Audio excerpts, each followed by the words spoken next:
Welcome to freephotoshop.com and welcome to a beginner's guide to Photoshop Elements 11. In this course we'll explore Adobe's consumer level image editing application in more detail than ever before, working through various real-world projects one step at a time. Whether you're new to the software or just someone wanting to hone in on their skills, I'm confident that this course will advance your knowledge and understanding and turn you into a confident, competent user who knows their way around the four key areas of Elements 11.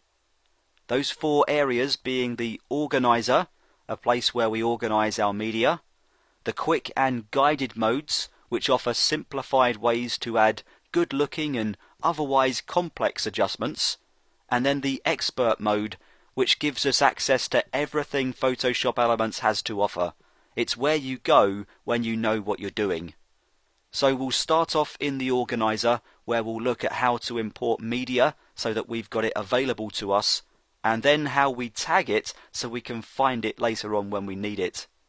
In the quick mode, we'll look at the best ways to apply fast, simple modifications, including taking a photograph of Elvis and turning his face green, a good, light-hearted exercise that will really help me to explain the simplicity of this mode. Next we'll look at the guided mode, which demands a little more user interaction to pull off some of the effects, but nonetheless wields more power and practicality.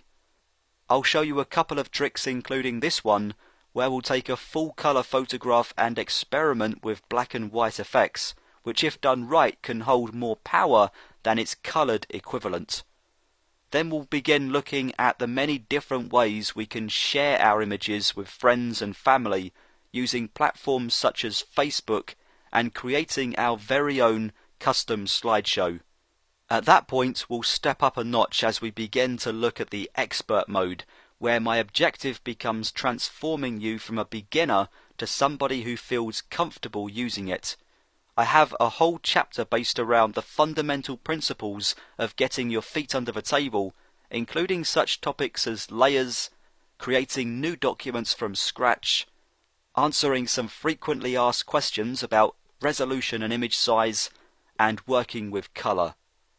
We'll spend a chapter looking at improving and adjusting digital photographs, including a look at how to bring out the shadows in an owl image and fixing colour and contrast issues in a few lackluster images.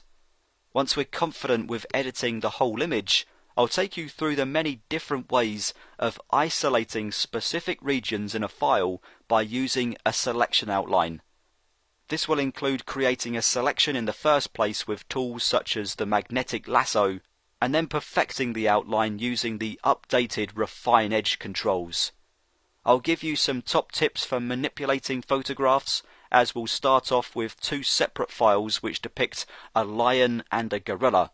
I'll show you how to move the gorilla into the lion image, reduce its size using the transformation controls, blend it into its new layer using some of the layer blending options available, and then finally heal away minor flaws using the healing brush. In the final chapters we'll look at adding our own custom text to image files and using the custom shape tool to add borders and birds, which we can then decorate using filters, layer styles and photo effects, all of which I'll demonstrate within this series. Finally we'll learn how to blur and then sharpen selected regions of a layered file and then save it out to a host of different formats, including PSD, JPEG and GIF.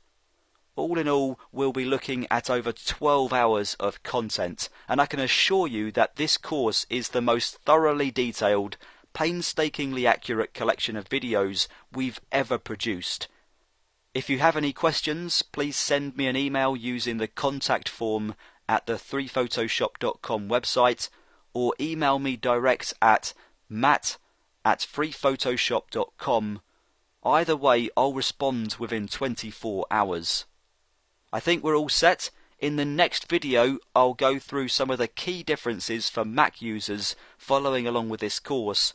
After that, I'll show you how we can find the project files that we can download and install if we so choose, and follow along with me every step of the way, and then we'll roll up our sleeves and begin our journey through Photoshop Elements 11.